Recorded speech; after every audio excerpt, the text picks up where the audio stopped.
Hello and welcome back to the chemistry classes, जिसमें आजकल हम बायोलॉजी पढ़ रहे हैं। तो लास्ट क्लास में हमने पढ़ा था रेप्लिकेशन के बारे में, जहां डीएनए से डीएनए बनता था, जो आपको सेंट्रल डॉग्मा में बताया गया था। और आज हम पढ़ेंगे ट्रांसक्रिप्शन के बारे में।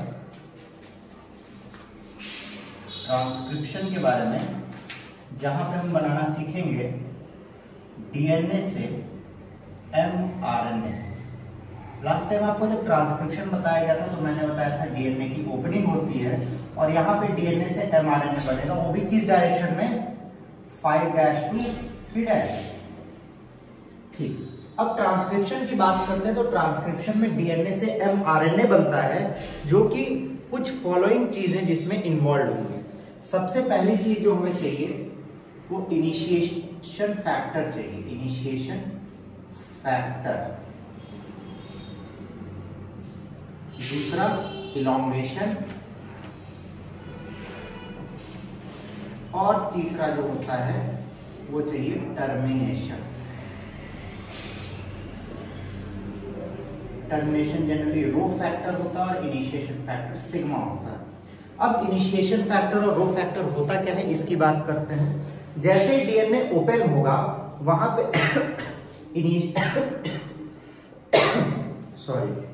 इनिशिएशन फैक्टर जो सिग्मा है वो जाके डीएनए के एक पॉइंट पे बाइंड करेगा और वो बताएगा कि देखिए भैया हम यहाँ पे खड़े हैं, आपको बाइंडिंग इधर ही से करनी है। मतलब एक तरीके से वो बताता है कि यहाँ से आपको बाइंडिंग स्टार्ट करनी है, यहाँ से आपको ट्रांसक्रिप्शन स्टार्ट करना है। ये पहली बात हुई। फिर उसके बाद इलॉन्गेशन होगा, 5' to 3' डायरेक्शन में डिवीजन स्टार्ट होता जाएगा और जहां पे हमें खत्म करना होगा इसको, वहां टर्मिनेशन फैक्टर होगा। जैसे कि कई बार जब आप वीडियोस बनाते हैं या अगर आपने कहीं परफॉर्मेंस दी होगी तो टीचर्स बताते हैं कि जैसे मैं हाथ हिलाऊंगा या जैसे गाने का ये वाला लाइन स्टार्ट होगा तो तुम डांस करना स्टार्ट कर देना, और फिर जैसे ही क्लैपिंग होगी या फिर मैं इधर से हाथ ऐसे दिखाऊंगा तो बंद कर देना। उसी तरीके से ट्रांसक्रिप्शन के वक्त भी हमें ये दो फैक्टर जरूरी होते हैं, initiation factor and termination factor. Initiation factor आपका इसको इनिशिएट करेगा, स्टार्ट करेगा, और टर्मिनेशन फैक्टर से खत्म करेगा। पर ये सारा ट्रांसक्रिप्शन जो होता है वो एक एंजाइम के प्रेजेंस में होता है, जिसको कहते हैं ट्रांसक्रिप्टेज। ट्रांसक्रिप्टेज, या फिर आप इसे कह सकते हैं डीएनए पॉलीमरेज। इन दोनों के प्रेजेंस में, एंजाइम के प्रेजेंस में ही ये ट्रांसक्रिप्शन स्टार्ट होता है। ये जो ट्रांसक्रिप्शन है ये प्रोकैरियोट्स में भी होता है और यूकैरियोट्स में भी होता है। कई बार आपसे डिफरेंस पूछा जाता है, what is the difference in transcription between prokaryotes और यूकैरियोट्स।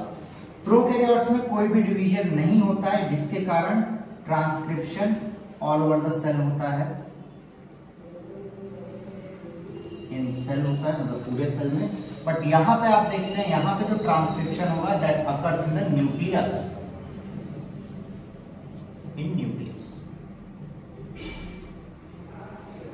प्रोकैरियोट्स में मैच्योर्ड एमआरएनए प्रोड्यूस होता है, इसमें कोई सिस्ट्रॉन की जरूरत नहीं होती है। और यूकैरियोट में मैच्योरेशन करवाई जाती है, मतलब इसमें सिस्ट्रॉन प्रेजेंट होता है, जिसके बारे में आपको भी बताया जाएगा। ठीक, इतनी बातें आई थिंक आप कॉपी कर सकते हैं इससे।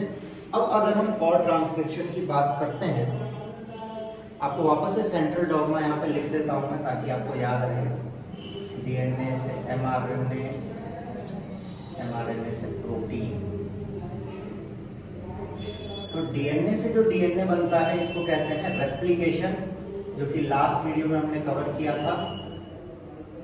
डीएनए से एमआरएनए ट्रांसक्रिप्शन है, जो कि यहाँ हम कवर कर रहे हैं, और एमआरएनए से जो प्रोटीन है उसको कहते हैं ट्रांसलेशन, जिसको हम नेक्स्ट वीडियो में कवर करेंगे। मैं छोटी वीडियोस बना रहा हूँ क्योंकि लंबी वीडियोस देखते देखते बच्चे बोर हो जा रहे हैं, क्योंकि छोटी वीडियोस तो उनसे देखी नहीं जाती है, क्योंकि जैसा कि आपको पता है पढ़ाई लिखाई मुंह में है। तो इतनी चीजें थी जो हमको जाननी थी। अब कुछ और डेफिनेशंस के बारे में हम जानते हैं जो हमारे लिए बहुत ही इंपॉर्टेंट है। सबसे पहला आता है सिस्ट्रॉन। सिस्ट्रॉन जो एमआरएनए प्रोड्यूस होता है, mRNA produced which is not mature, जो मैच्योर नहीं होता है उसे कहते हैं सिस्ट्रॉन। अब इस सिस्ट्रॉन में दो लोब होते हैं, इंट्रॉन और एक्सॉन्स। इंट्रॉन और एक्सॉन दो लोब होते हैं जो यहाँ पे प्रेजेंट होते हैं। तो इंट्रॉन जो होता है, इंट्रॉन आरएनए में तो प्रोड्यूस होता है, मैच्योर आरएनए में प्रोड्यूस्ड होता है, बट इसका कोई यूज नहीं होता है, इसे रिमूव कर दिया जाता है। तो जो मैच्योर आरएनए होगा, जो हमने मैच्योरेशन की बात की, उसमें इंट्रॉन एब्सेंट रहता है। एंड एक्सॉन जो होता है, एक्सॉन ही हमारा इंपॉर्टेंट पार्ट होता है। सॉरी, यहां पे मैंने एक उल्टा बता दिया। इसमें मैच्योरेशन करवानी होती है प्रोकैरियोट्स में, और इसमें यूकैरियोट्स में मैच्योर्ड प्रोड्यूस होते हैं, मतलब उसमें स्प्लाइसिंग की जरूरत नहीं होती है। मतलब हमने क्या किया, हमारे पास सिस्ट्रॉन प्रोड्यूस हुआ, ये इंपॉर्टेंट, मतलब ये हमारा एक्सॉन और ये इंट्रॉन, फिर ये एक्सॉन और फिर ये इंट्रॉन। तो एक प्रोसेस होता है जिसे हम कहते हैं स्प्लाइसिंग। स्प्लाइसिंग ही मैच्योरेशन का काम करता है। इसमें हम क्या करेंगे, यहां से कट करेंगे, इंट्रॉन्स को रिमूव करेंगे और एक्सॉन्स को आपस में जोड़ देंगे, जिससे हमारा मैच्योर्ड मतलब जिसको हम यूज कर सकते हैं, मैच्योर्ड एमआरएनए प्रोड्यूस होगा। अब जो मैच्योर्ड एमआरएनए है, स्प्लाइसिंग का जो प्रोसेस है, स्प्लाइसिंग में दो चीजें होती हैं। एक को कहते हैं कैपिंग, जो कि 5' एंड पे मिथाइलेटेड ग्रुप जोड़ा जाता है, और दूसरे को कहते हैं टेलिंग, जो 3' एंड पे गुएनोसिन, यहां तक आपको दिख रहा है, गुड, एडिनाइलेट रेसिड्यू जोड़ा जाता है। अब कैपिंग और टेलिंग क्यों करते हैं, इसके बारे में भी बात करते हैं हम। जो कैपिंग और टेलिंग होती है, जैसे ही हम कट करते हैं, तो कट करने के बाद जैसा कि आपको पता है, स्टिकी एंड्स प्रोड्यूस होते हैं। स्टिकी एंड्स प्रोड्यूस होते हैं मतलब कोई भी चीज अगर हम कट करेंगे तो थोड़ी बहुत टेढ़ी कट की जाती है ताकि उसे चिपकाया जा सके। डीएनए में यही होता है। तो अगर उसको वैसे ही रहने देंगे, हम स्टिकी एंड्स रहने देंगे, तो वो आपस में चिपक जाएंगे। तो हम क्या करते हैं, उसकी कैपिंग और टेलिंग कर देते हैं। उसके ऊपर से आगे से कुछ बंद कर देते हैं और पीछे से, जैसे ये है, मैंने इसको यहाँ से तोड़ा और ये खुल गया। तो हम नहीं चाहते हैं कि ये रिएक्ट करे या खराब हो, तो हम इसकी कैपिंग कर देते हैं। कैपिंग 5' एंड पे करते हैं और टेलिंग 3' एंड पे करते हैं, क्योंकि यहाँ पे डायरेक्शन क्या है, 5' एंड टू 3' एंड। ये इंपॉर्टेंट चीजें थी ट्रांसक्रिप्शन में जो आपको पता होनी चाहिए। अब इसके बाद हम बात करते हैं इसका प्रोसेस किस तरीके से होता है। आई होप आपने ये कॉपी कर लिया होगा, तो मैं एक एक करके प्रोसेस बताता हूँ, आप समझते रहिएगा। मैं ये मिटाता हूँ। हाँ, स्क्रीनशॉट का जमाना हो सकता है, कुछ लोगों ने स्क्रीनशॉट भी ले लिया हो।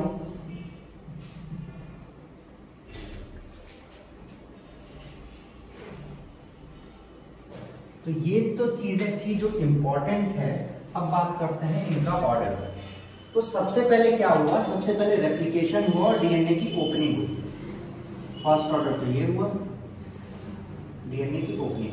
अब ट्रांसक्रिप्शन के लिए हमने क्या किया, सबसे पहले बात हम प्रोकैरियोट्स की बात करते हैं। यहाँ पे प्रोकैरियोट्स सबसे ज्यादा पूछा जाता है। तो हमने इनिशिएशन फैक्टर जो कि क्या था, initiation factor sigma. Initiation factor DNA के उस पॉइंट पे जाके जुड़ गया जहां से हमें सिंथेसिस करानी थी, जहां से हमें ट्रांसक्रिप्शन कराना था। जैसे मान लेते हैं कि अगर कोई नया आदमी आ रहा है, या कोई स्विगी वाला आ रहा है, या कोई अमेजॉन पार्सल आ रहा है, तो अब उसने मुझे फोन किया कि भैया आप कहाँ हैं। तो हम एक जगह जाके खड़े हो जाएंगे और उनसे फोन करेंगे, भैया हम यहाँ खड़े हैं, हाथ हिला रहा है। तो हम इनिशिएशन फैक्टर है कि वो वहां आके ही अपना काम आगे कंटिन्यू करेगा। वैसे डीएनए में एक जगह इनिशिएशन फैक्टर जाके जुड़ जाता है, जो कि बताता है from where transcription should start.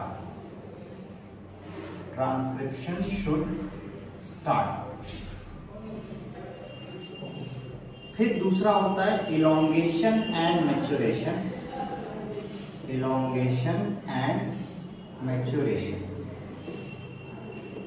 अब फिर एमआरएनए का सिंथेसिस होता है। एमआरएनए देखिए कई सारे आरएनए इसमें सिंथेसाइज होते हैं, जिसका फुल फॉर्म लिख देते हैं यहाँ पे। MRNA is messenger RNA, rRNA is ribosomal RNA,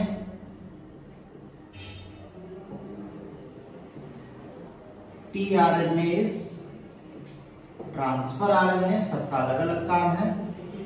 transfer RNA का स्ट्रक्चर भी आप लोग से पूछा जाता है। snRNA is small nuclear RNA, और मेरे हिसाब से इतना ही RNA होता है, इतना ही आपसे पूछा जाता है। इलॉन्गेशन और मैच्योरेशन में पहले इसको बड़ा किया जाएगा, और मैच्योरेशन में क्या होता है, स्प्लाइसिंग होती है। अभी आपको स्प्लाइसिंग के बारे में बताया गया है। प्रोकैरियोट्स में स्प्लाइसिंग होती है, जहां पे आपका सिस्ट्रॉन प्रोड्यूस होता है जो मैच्योर नहीं होता है। इस सिस्ट्रॉन में इंट्रॉन और एक्सॉन प्रेजेंट होते हैं, जिसमें से इंट्रॉन नॉन यूजफुल होता है और एक्सॉन यूजफुल होता है। हम काटते हैं, इंट्रॉन को हटाते हैं और एक्सॉन को चिपकाते हैं। इस प्रोसेस में दो चीजें और होती हैं, कैपिंग एंड टेलिंग। ये one of the main difference है ट्रांसक्रिप्शन इन प्रोकैरियोट्स और यूकैरियोट, जो आप लोग से पूछा भी जाता है। तो कैपिंग और टेलिंग होती है। कैपिंग 5' एंड पे होगी और टेलिंग 3' एंड पे होगी। ये मिथाइल रेसिड्यू से होगा और ये गुएनाइलेट रेसिड्यू से होगा, ताकि चिपके ना आपस में। फिर कैपिंग और टेलिंग होने के बाद इनको जोड़ा जाएगा और हमें क्या मिलेगा, मैच्योर RNA। और फिर जो लास्ट प्रोसेस होता है, फोर्थ प्रोसेस, जिसको कहते हैं हम टर्मिनेशन। टर्मिनेशन रो फैक्टर होता है। रो फैक्टर बताता है कि देखिए अगर हम यहाँ पे लग गए हैं तो इसके आगे आपको ट्रांसक्रिप्शन नहीं करना है। ये पूरा प्रोसेस ट्रांसक्रिप्शन का यहाँ खत्म होता है। नेक्स्ट वीडियो में हम स्टार्ट करेंगे ट्रांसलेशन। फिर मिलते हैं। Signing off, bye bye.